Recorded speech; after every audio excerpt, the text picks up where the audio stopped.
Ассалаумағалейкум, құрметті менің оқырмандарым, олжалы оқырмандарым.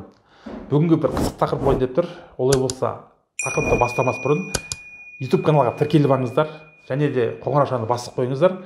Сізге келесіде қандай жаңадан тақырыптар шығаратын қызық болса, осы каналды бақылап қарап жүріңіздер. Олай болса, бүгінгі тақырыбымыз денсау ұрпақ әкелу жолдары қалай? Қалай денсау ұрпақты өмірге әкелсе болады? Қалай дайындалу керек? Осыған тоқталып кетеміз. Бірінші ерлер жөніне келетін болсақ, ер адамның ағзасы, яғни қалыпты деңгейде денсаулығы дұрыс болатын болса, бұл еркектен туылатын баланың да денсаулығы дұрыс болады. Ол үшін әрине біз бірінші дұрыс тағам жеуіміз, тамақтануымыздың дұрыс болуы. Өйткені ағзада холестериннің деңгейі бұзылатын болса, инсулин деңгейі бұзылатын болса, ауруда жаңағы қан диабет ауруы пайда болатын болса, бұл ұрпақтан ұрпаққа берілуі мүмкін генетика арқылы. Екінші, әрине ер адамның ағзасында жыныстық аурулардың болмауы. Өйткені жыныстық ауру арқылы балаға ұрық арқылы түсетін болса, ол баланың денсауы туылмауы мүмкін. Жаңағы инвалид болып туылуы мүмкін, ДЦП-мен туылуы мүмкін.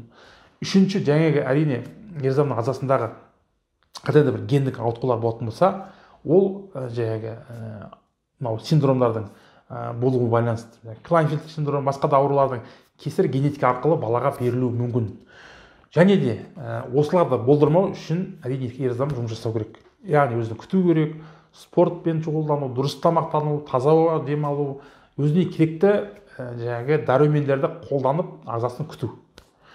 Енді әйел адам ағзасына келетін болсақ, әйел адам ағзасы да өте маңызды. Өйткені әйел адамның ағзасында қандай да бір кінәрат болса, ол да балаға берілуі мүмкін. Баланың денсаулығы дұрыс болмауы анаға арасында да тікелей байланысты. Ол дейтініміз қалай?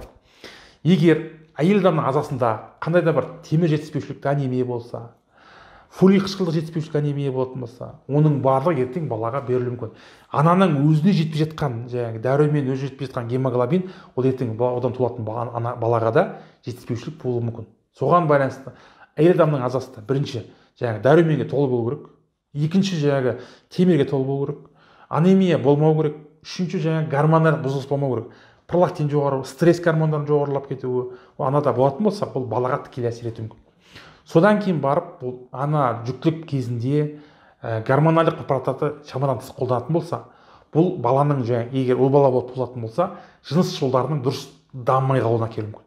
Яғни гормоналдық әйелдік гормондары жоғары деңгейге түседі, жоғарылап кететін болса, бұл ер баланың жаңағы енінің, мүшесінің дұрыс өспей қалу қаупі бар. Соған байланысты осыған қатаң көңіл бөлуіміз керек.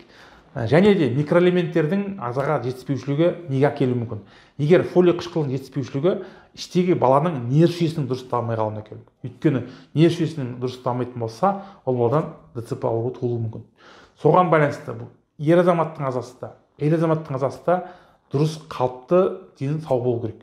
Осыған байланысты жыныстық аурулар болса, міндетті түрде емдеп тастау керек. Өйткені ол ертеңгі күні бала көтергеннен кейін түсікке әкелуі мүмкін. Ертең бала көтергеннен кейін жаңағы дұрыс баланың дамымай қалуы мүмкін.